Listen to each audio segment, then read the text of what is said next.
envie de blaguer, de vous dire un ours blanc. J'arrive de l'Antarctique. La main. Fer.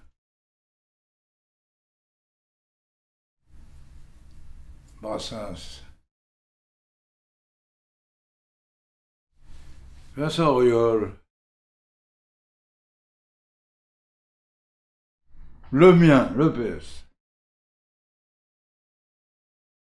Je vais être provocateur, là, et puis classique. Madame Roland. J'ai vu le titre, Toi l'Auvergnat.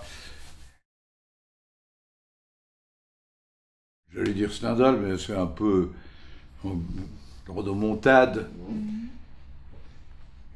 André Chénier tenait. Le capitalisme amène la guerre comme la nuée amène l'orage, comme l'orage amène la nuée. Comme la nuée amène l'orage. Jean Jaurès. Antoine Riboud. Est-ce que la gourmandise est un péché capital? Je crois bien, non? Celui qui concerne le dessous de la ceinture. Mon rêve le plus cher, il existe, et il est corrélé à mon métier. C'est de diminuer la violence du monde.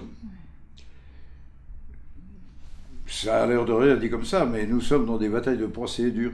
Ce 21e siècle n'a que 11 ans, et toutes les négociations internationales qui ont été tentées au 20e siècle ont toutes échoué.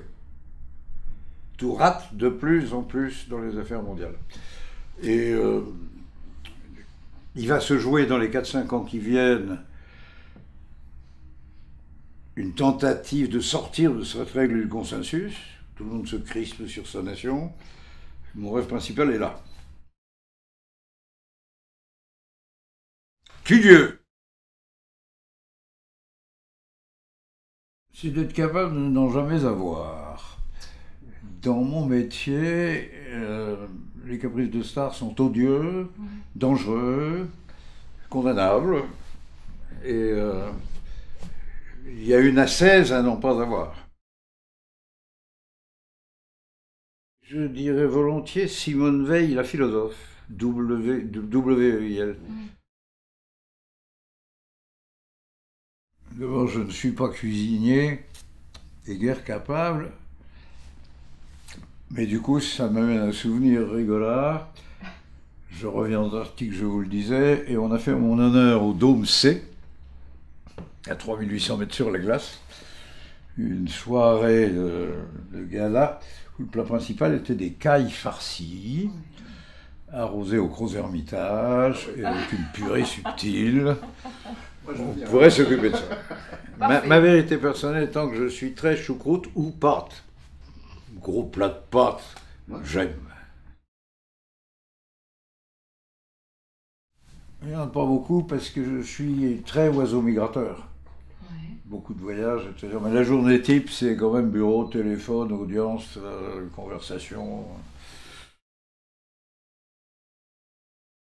Je suis ainsi fabriqué que je n'ai pas envie de m'arrêter de faire. Autrement dit, je ne vais pas vous répondre que le temps de relire ou de lire tous les beaux livres que je n'ai pas lus serait l'occasion. J'espère bien continuer à être utile. Écrire peut-être.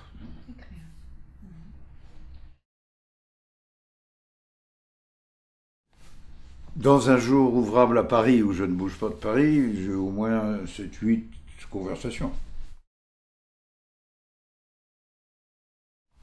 L'Europe de demain, pour le moment, elle se cherche et elle n'a pas encore de tabou.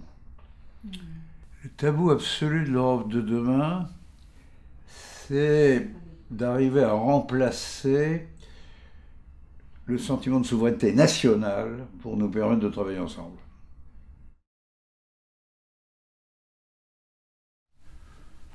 J'ai une petite tendance à croire que c'est vrai, mais c'est pas à moi d'en juger, à la limite. Je pense un peu qu'un bon sens de l'humour m'a empêché de prendre la grosse tête. Très important. Là, je vous rejoins.